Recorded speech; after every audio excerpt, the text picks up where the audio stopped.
जय गुरुजी। वीडियो को लाइक कीजिए, चैनल को सब्सक्राइब कीजिए और बेल आइकन को प्रेस कर दीजिए ताकि आपको लेटेस्ट वीडियो के अपडेट्स मिलते रहे। समर्पण और विनम्रता का मिश्रण ही भक्ति है। जय गुरुजी। आज जो मैं आपके साथ सत्संग शेयर करने जा रही हूँ वो एक गुरु भक्त आंटी जी का है और सत्संग बहुत ही सुंदर है और जानेंगे कैसे गुरुजी ने अपनी कृपा आंटी जी के जीवन में करी है।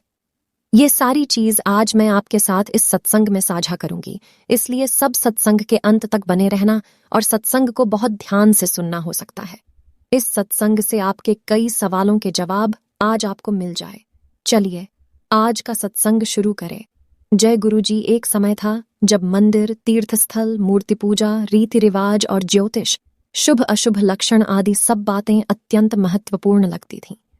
किंतु गुरुजी से मिलने के बाद यह सब अर्थहीन हो गया है। अपने अनुभवों का वर्णन करने से पूर्व मैं सबको बताना चाहती हूँ कि गुरुजी के यहाँ होने से हम सब कितने अनुग्रहित हैं। गुरुजी कोई जादूगर, पुरोहित या स्वामी नहीं है। वह तो साक्षात परमेश्वर हैं, जो हमारे बीच में ही बैठकर हमारे जीवन को सरल और मधुर बना रहे हैं। मेरे अनुभव इसी विश्वास और आस्था को सुदृढ़ कर रहे हैं।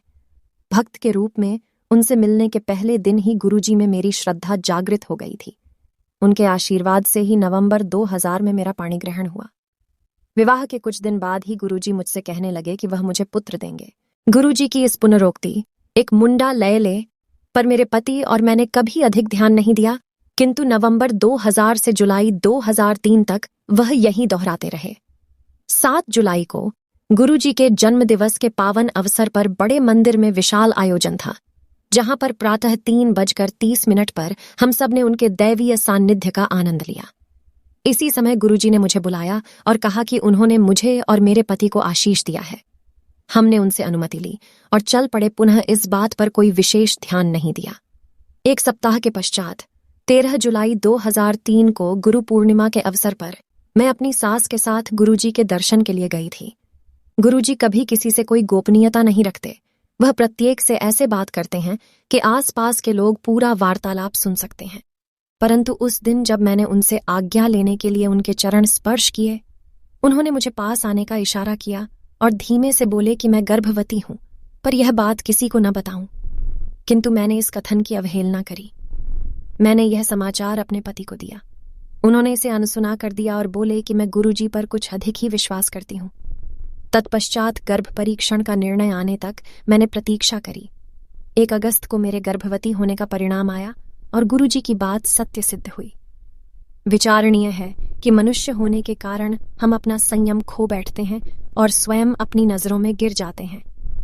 गुरुजी से कुछ आशा कर तुरंत उसकी पूर्ति होने की आकांक्षा करते हैं, परंतु मेरी स्थिति देखिए।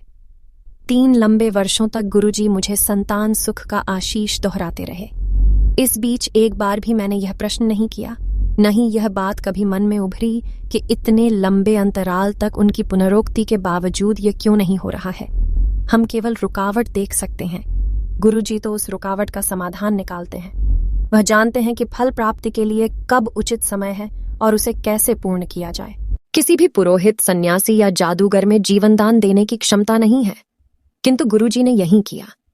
विश्वास कीजिए कि मुझे पुत्र ही उत्पन्न हुआ।